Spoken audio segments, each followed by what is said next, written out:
get those arms straight, and then you kick your feet over. Yep, perfect. So for the waterfall, I'd say one of the things I like to emphasize a lot is being able to actually catch themselves with their hands, because a lot of kids will put their hands down and then they'll completely fall to the ground, and also keeping their arms locked, because otherwise then they don't land properly. So making sure that they're strong enough to like hold themselves. So really it's just kind of working the skill a lot, because they need to have the strength in their shoulders and their arms to be able to hold themselves.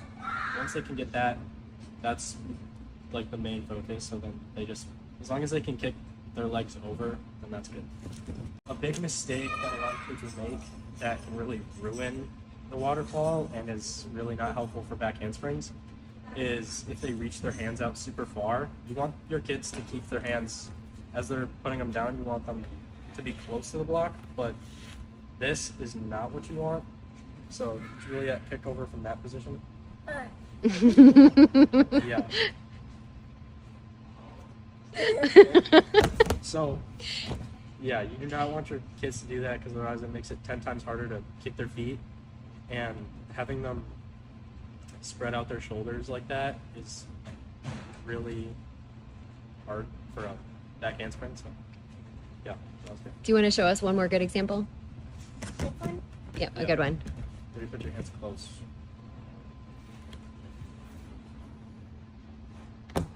Cool. Okay. So, we got James here.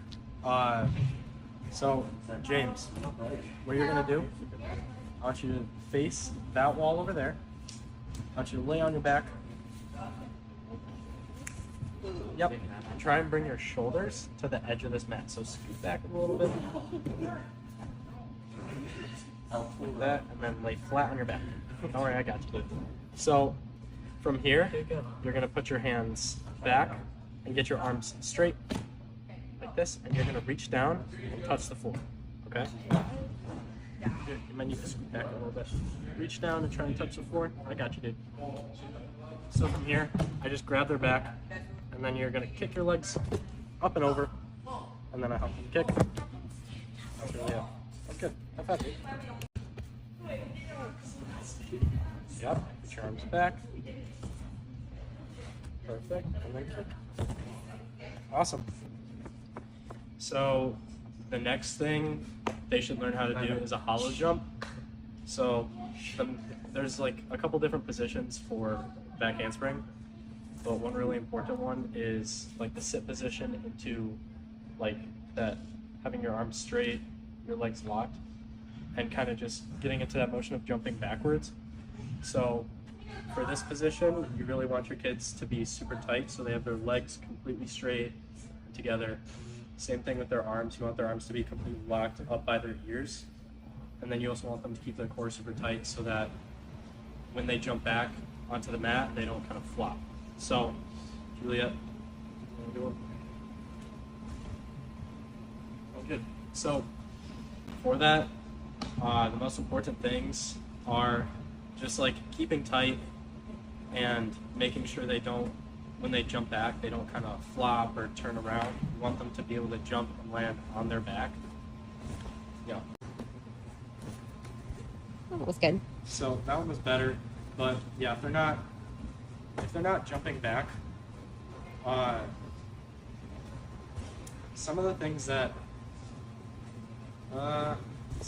usually help is kind of having them jump like onto like a raised mat a little bit higher up, so that they're more comfortable. Because some kids, like the biggest thing is they're scared jumping back onto the ground. I mean, it's really easy once they get used to it. Like Brooks literally learned it in 2 seconds. But yeah, just raising up the mat a little bit. You can get either a resi mat or like a 8-inch. Either one works. And just having them practice jumping back onto that, and that's really it. The third step is doing handstand snap downs and handstand hops. This really helps. Handstand snap downs really help to kind of make sure they're snapping their legs and they're not just kind of being real flimsy.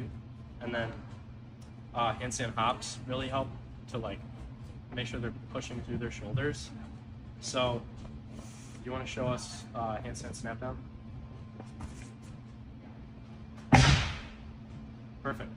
So, for that, it's really just a normal handstand, and then make sure they have their legs completely together. Their legs should be completely straight. They shouldn't have them bent or anything. They should be straight and together, and then they should snap their legs down as hard as they can. That's kind of the same thing with a round off, where you have to make sure they snap their legs down. Yeah. For handstand hops, they should mainly be done on the floor. Handstand snap downs, it's good to use a panel mat like that one, but for hops, it's better to do them just on a flat surface, rather, because it really is just helpful. So, you want to show us another handstand hop just on the floor? Nice. Yep. And then to work on the strength of being able to push through your shoulders, you can have your kids push up into a bridge or do a back bend, but then doing push-ups in their bridge, where they have their arms straight and they kind of either just shrug their shoulders, or in some cases you can have your kids fully start to bend their arms and then push back up. But really what helps is just kind of shrugging their shoulders in that position. So Julie, you want to just go into a bridge and then just kind of, yeah, you can just do a back bend and then do push-ups in your bridge. Going down and then up. Yep, perfect. Cool.